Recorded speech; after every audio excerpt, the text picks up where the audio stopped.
First story is titled, Am I the a-hole for giving one daughter's share of the college fund to her sister for grad school after she insisted multiple times that she never wanted to go, and telling her she missed her chance and now she changed her mind? I have two adult daughters who are 18 months apart in age.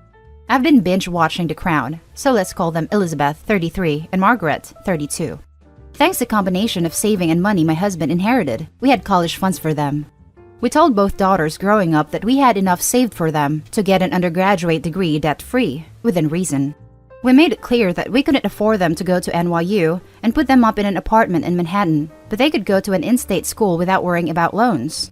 Elizabeth was always very studious and got a 75% scholarship to Berkeley. We were able to pay for it, as the scholarship made it comparable to paying for an in-state school. We also went halves with her in the cost of doing a 6-week study abroad trip to Europe that gave degree credit. Margaret was always far less studious and did what she had to do to get by in high school and not an iota more. She chose not to go to college and had no interest in it for years. Margaret has been working in bars and clubs for years and has gotten by fine. She also took some working holiday/backpacking trips abroad. Elizabeth graduated and got a job she was happy with in her field. A few years after graduation, she wanted to do a master's that would enhance her career prospects. We still had Margaret's share of the money. I asked then 28-year-old Margaret if she still had no college plans. Even after I explained I was simply asking to make sure she still wanted to go to college before I gave what was left in the account to Elizabeth for her grad school, Margaret got annoyed about how I'm sick of being asked about college. What part of that do people not understand? We barely ask her, but I know she fielded the question a lot from extended family and with people she met in life.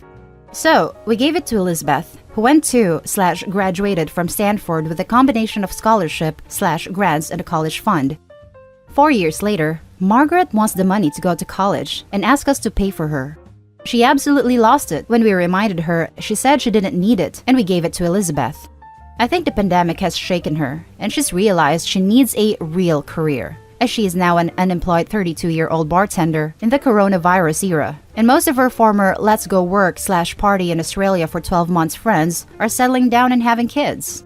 My husband and I simply can't afford to pay for Margaret to go to college now, unless we hand over a huge chunk of our retirement savings and work for many more years than planned.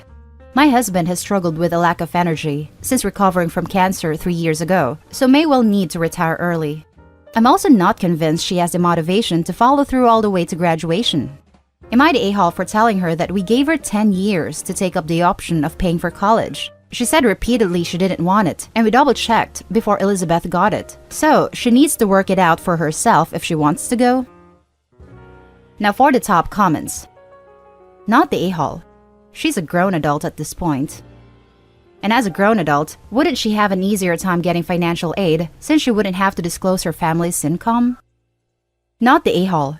You gave her many opportunities, including letting her know about shifting the money to her sister's grad school if she didn't want to go to college. She made her decision, free of outside pressure. Yes, and she's 32. I'm not saying a 32-year-old can't go to the college. She was given opportunity to study at a young age, but she didn't take it. Her decision and her choice. But now she's 32 and no one else is responsible for her but herself. If she's that keen, she should take a loan, not the a-hole. I'm 31 and recently finished a master's. While tuition is cheaper here and I got some low-interest loans to help, at no point did I consider it reasonable to ask my parents to help me out with tuition. Not the a-hole. If it had been just a year or two after high school when you asked her if her decision was final, I'd say it is a bit harsh, especially because I think the pressure put on kids to decide what to do with their whole lives when they are still teenagers is insane. But she was 28 when you asked if her choice was final and she said yes. That's an adult with a few years of life experience under her belt. This, as far as I know, one is usually around 18 when one graduates high school, correct?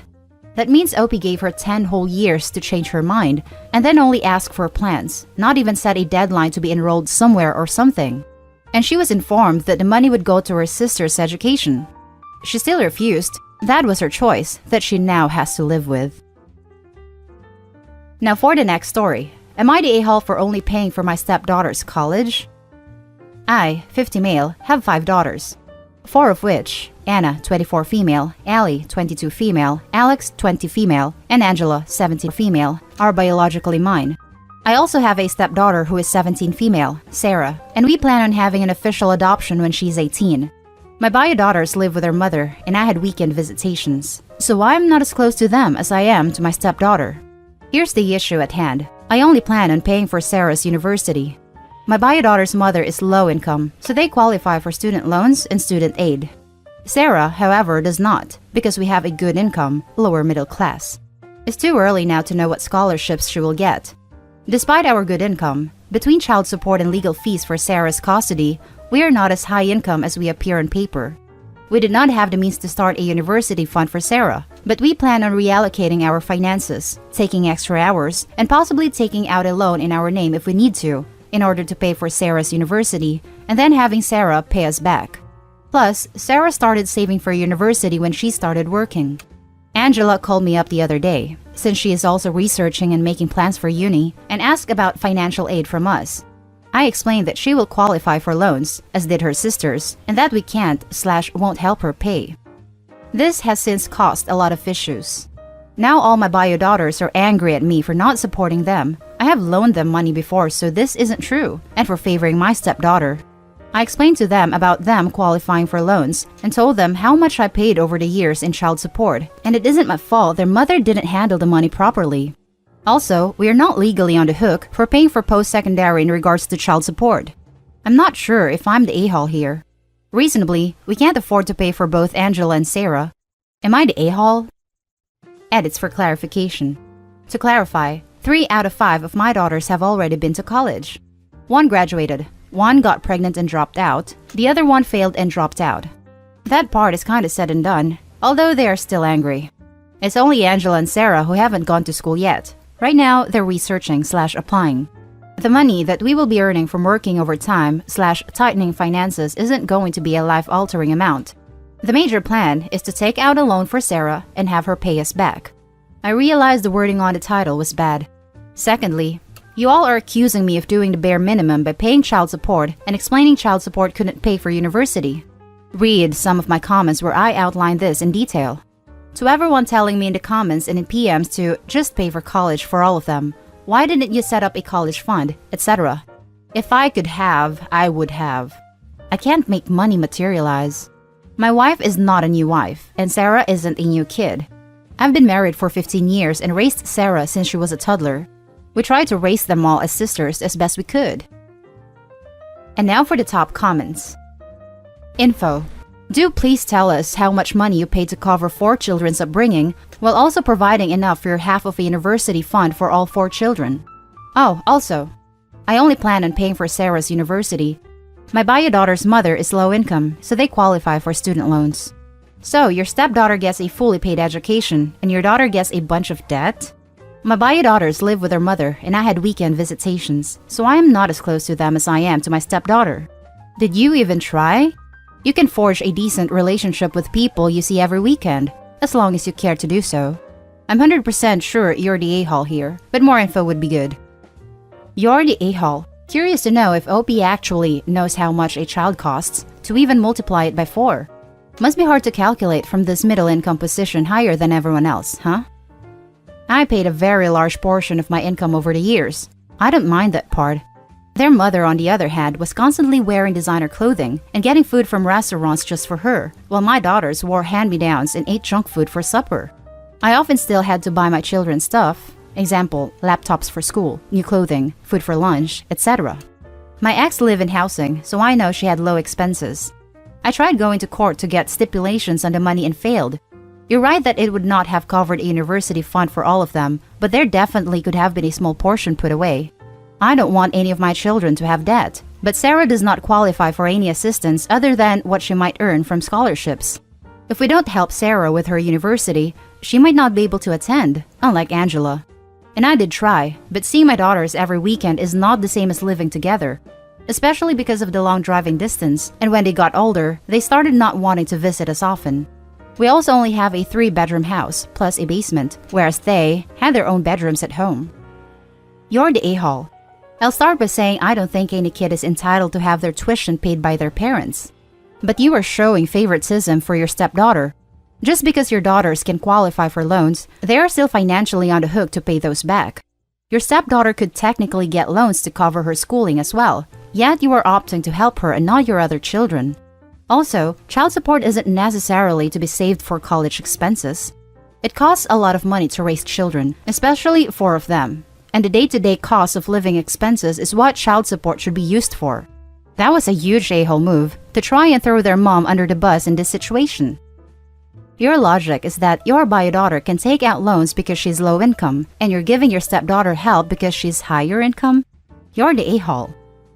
To clarify, I meant my bio-daughter gets student loans from the government. I'm trying not to give out too much info, to help out low-income families. Because of our income bracket, my stepdaughter doesn't qualify for anything like that. But we are not actually as high income as we appear on paper. Now for the last story. Am I the a-hole for guilt-tripping my dad for cutting me and my younger sister out of his will? My dad, 67 male, and I, 24 female, are very close and always have been. He is a good-hearted, generous, kind person who has dedicated his life and career to helping people. I recently found out that he adjusted his will, such that I and my younger sister, 22 female, are not included as beneficiary in any way. Instead, our older brother Nate, 45 male, will get everything. He says that this is solely because he thinks my sister and I can take care of ourselves, but Nate can't. For some greater context, my dad has fully financially supported Nate for his entire life. He spends his time traveling around, painting. I think in his ideal world, he would be a professional painter, and dating lots of women. He's never had a job as far as I'm aware. He has recurring health issues stemming from an accident when he was a young adult, and he is bipolar. He's never required in-home care of any kind, but he has been intermittently in the hospital throughout my lifetime, maybe an average of once every couple of years for several days at a time. I've never visited him in the hospital though, nor has my dad, I believe, because he's almost always traveling outside of the US. Nate and I didn't grow up together because of the age difference, and I do not like him. He's always been a condescending jerk to me, my sister, and almost everyone, and his financial relationship with my father has always seemed manipulative to me. When my dad told me about the changes to his will, I started crying. Part of it was shock/surprise, but yes, if I'm being brutally honest with myself about the type of person I am, and if I'm being transparent with you all, I had always had an expectation in my mind that when my dad died, both of my siblings and I would all receive a sizable inheritance. For context as per Google, my dad would fall somewhat above upper middle class by US income standards. And it almost felt like an injustice that I had always been a great daughter and very close to my dad, but that I was being cut out of the will so that everything could go to my brother, who's always been kind of a jerk. So I cried. Then I asked my dad if we could stop talking about it. That was a few days ago, and we haven't talked since. My partner says I shouldn't be reacting this way, that I should call my dad and apologize for guilt-tripping him just for wanting to take care of someone who needs it more than I do. I have a moderately successful career so far. For what it's worth, I'm not in any way planning to cut off contact with my dad, spend less time with him, or convince him to change his will back. I won't even bring it up. This is solely backward-looking to whether I was an a-hole when I cried and shut down the conversation. I know I mentioned before I'm really biased about Nate, so please give it to me straight if I'm clearly a greedy a-hole here. Now let's read the top judgment for this post. Not the a-hole, and honestly, your dad does suck for cutting you and your sister out. Yes, it's his money, but your brother obviously just expects it from him. It's a slap in the face. I would reconsider my relationship with my father. Not the a-hole for your reaction. Who wouldn't be upset if they found out their parent cut them out of the will completely in favor of someone else? Once you've both had time to calm down and process this, it may be a good idea to talk about it with dad, if only to give you a chance to tell him how you feel and why about what is done. Then you can move forward. I agree with all this for sure. Not the a-hole. If he really cared about Nate, he'd set up a dedicated insurance policy outside of his regular wealth to fund for his needs, not cut off the rest of his family. It would be cheaper too than handing someone an estate to deal with. Not the a-hole. I think it would be a normal reaction to be hurt by being cut out of a will for your other sibling for basically no reason.